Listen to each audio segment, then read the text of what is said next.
El Señor esté con todos ustedes. Les anuncio el Evangelio de Jesús según San Lucas. En aquel tiempo se presentó un maestro de la ley y le preguntó a Jesús para ponerlo a prueba: Maestro, ¿qué tengo que hacer para heredar la vida eterna? Él le dijo: ¿qué está escrito en la ley? ¿Qué lees en ella? Él contestó: amarás al Señor tu Dios con todo tu corazón, y con toda tu alma, y con todas tus fuerzas, y con todo tu ser, y al prójimo como a ti mismo. Él le dijo: bien dicho, haz esto y tendrás la vida. Pero el maestro de la ley, queriendo justificarse, preguntó a Jesús: ¿y quién es mi prójimo? Jesús dijo: un hombre bajaba de Jerusalén a Jericó, cayó en manos de unos bandidos, que lo desnudaron, lo molieron a palos y se marcharon, dejándolo medio muerto. Por casualidad, un sacerdote bajaba por aquel camino, y al verlo dio un rodeo y pasó de largo. Y lo mismo hizo un levita, que llegó a aquel sitio, al verlo dio un rodeo y pasó de largo. Pero un samaritano que iba de viaje llegó a donde estaba él, y al verlo le dio lástima. Se le acercó, le vendó las heridas, echándoles aceite y vino, y montándolo en su propia cabalgadura, lo llevó a una posada y lo cuidó. Al día siguiente sacó 2 denarios y, dándoselos al posadero, le dijo: cuida de él, y lo que gastes de más, yo te lo pagaré a la vuelta. ¿Cuál de estos 3 te parece que se portó como prójimo del que cayó en manos de los bandidos? Él contestó: el que practicó la misericordia con él. Díjole Jesús: anda, haz tú lo mismo. Hermanos y hermanas, es palabra del Señor. Estamos en el domingo de la 15ª semana del tiempo ordinario. Vemos pues en pantalla el tema para este domingo: la virtud del amor, un mandamiento nuevo. Vamos a hablar un poquito acerca del amor, de la novedad del mandamiento nuevo. O sea, es un mandamiento nuevo es porque hay algo que nos impacta, algo diferente, algo está cambiando en la sociedad en manos de Jesús. Para poder identificar un poco el texto de la palabra del Evangelio de San Lucas, debemos ir un poquito y remontarnos a los libros sapienciales, o también al Pentateuco. Si hablamos de Pentateuco, estamos hablando de los primeros 5 libros de la Biblia. ¿Cuáles son? Génesis, Éxodo, Levítico, Números y Deuteronomio. El 5.º libro del Pentateuco se llama el Deuteronomio. Ahí en esos 5 libros está la ley, toda la Torá o la ley, 618 preceptos o mandamientos que se ordenan para poder cumplir una vida, para poder caminar hacia una tierra que emana leche y miel, o a la tierra de la liberación. Son conceptos y también son leyes que Dios quiere darnos a nosotros, que muchas veces pues somos muy estrictos con la misma ley.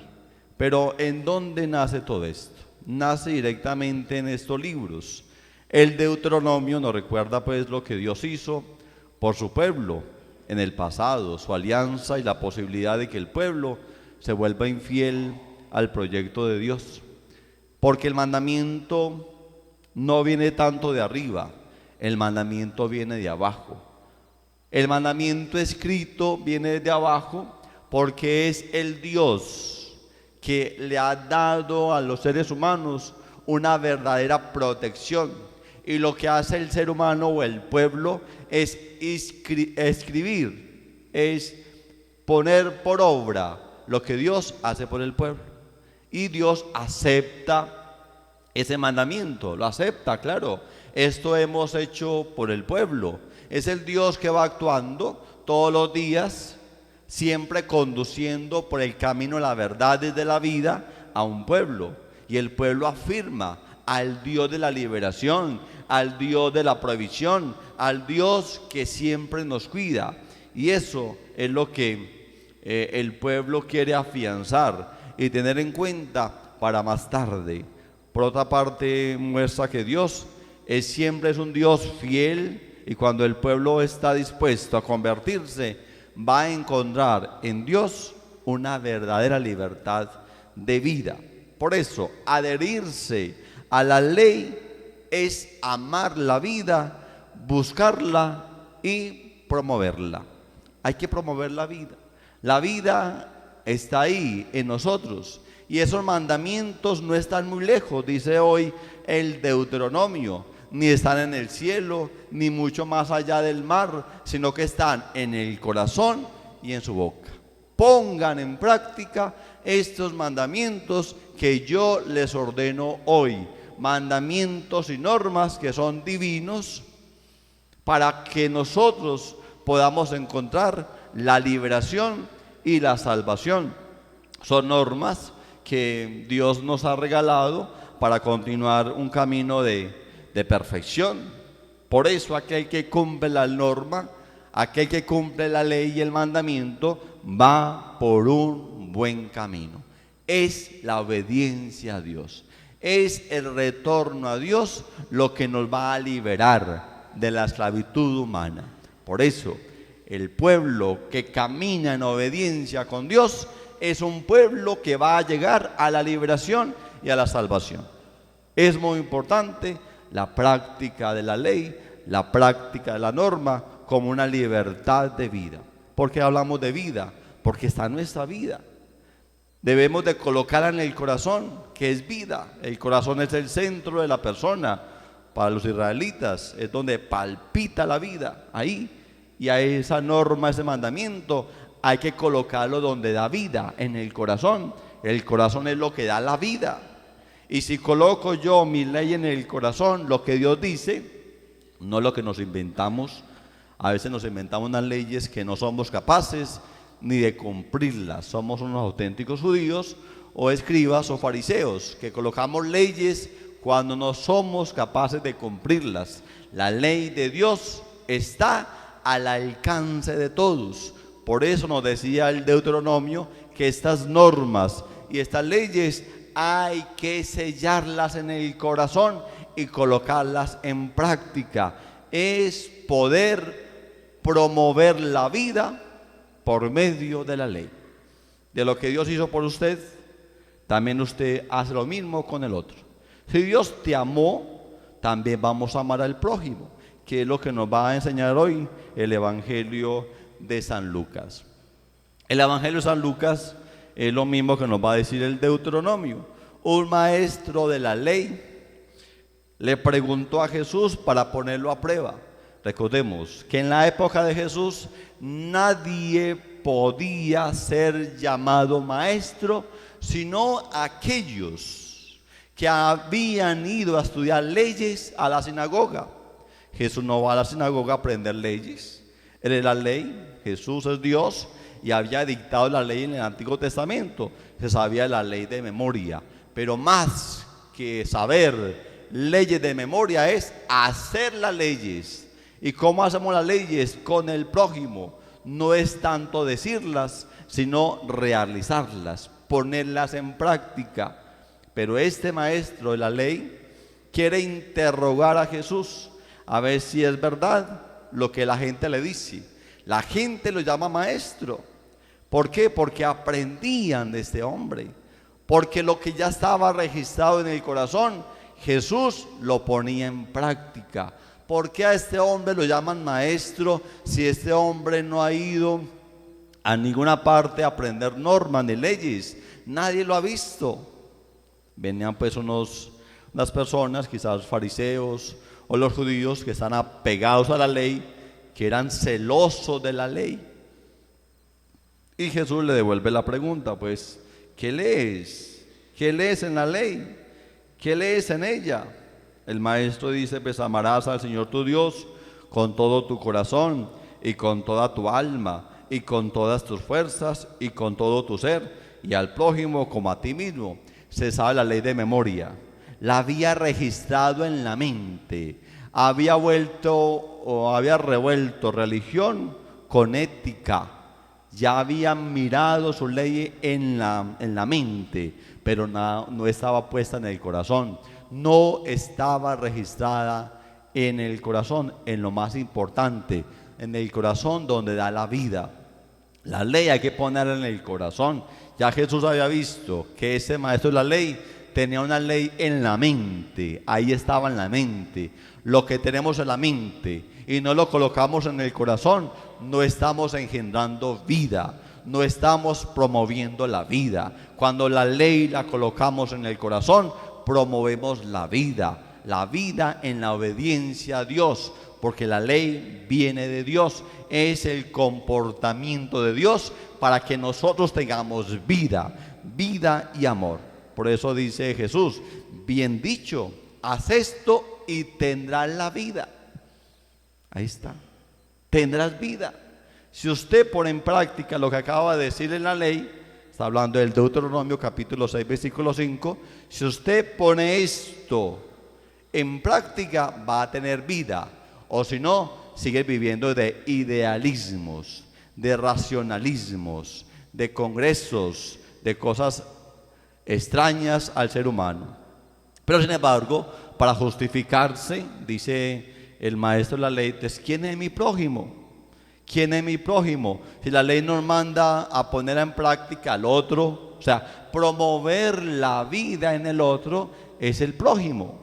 Ya Jesús cuenta la historia, la parábola del buen samaritano, pues dice que un hombre bajaba de Jericó, cayó en manos de los bandidos, lo desnudaron, lo maltrataron, lo golpearon, lo dejaron medio muerto. Dice la teología que ese hombre que iba de Jerusalén a Jericó era un judío, que los judíos no le iban muy bien con los samaritanos, despreciaban a los samaritanos por pobres, por enfermos, los excluían de la sociedad y se volvían guetos. Los judíos, como las demás culturas, eran guetos. De ahí viene el mandamiento del amor, el mandamiento nuevo. Dice que subió un sacerdote preocupado por su parroquia, o quizás preocupado por el templo, o preocupado por leyes morales, éticas y religiosas. Recordemos que los levitas, como los sacerdotes en esa época, estaban muy preocupados por las normas espirituales, muy preocupados por el templo, muy preocupados por lo ético, pero por lo moral. No podían tocar sangre ni muertos, era prohibido. Quien tocara sangre y muertos estaba contagiado. O sea, no colocaban la ley en el corazón, no la colocaban en práctica. Dice la palabra, dio un rodeo, fue indiferente a la sociedad y siguió de largo. Tanto el sacerdote como el levita, preocupados por su vida religiosa en el templo y por no mancharse sus manos, siguen la vuelta. Dice también que el samaritano llegó, samaritano que no le iba con los judíos, no le iban con los samaritanos, pero sin embargo el samaritano ahí acostumbraba al dolor, a la pobreza, ya había vivido en su carne el sufrimiento. Él se acomoda a su dolor mismo y le ayuda a este hombre que está tirado en el camino. Le ayuda. El samaritano, que sabe que ese judío no lo quiere, pero el samaritano ya había experimentado el dolor. Por eso la fe parte del dolor. La fe parte de un encuentro, de un Cristo que había sufrido por nosotros, de Cristo en la cruz. La fe parte de ahí, del sufrimiento de Cristo, de reconocer en Jesús la pasión, la muerte y la resurrección, pero que ese sufrimiento que Cristo ha padecido, también nosotros lo padecemos. Por eso ese samaritano que ya había sufrido en carne propia la pobreza y el dolor, se apiada de este hombre judío que está en la mitad del camino, lo acoge, lo sana y lo lleva a otra parte para poder que lo recuperen. La pregunta es, ¿cuál de los tres te parece que se portó prójimo del que cayó en manos de los bandidos? Contesta el maestro de la ley, un idealista, el que practicó la misericordia con él. Le dice el Señor, pues anda y haz tú lo mismo. La misericordia de Dios está en el corazón.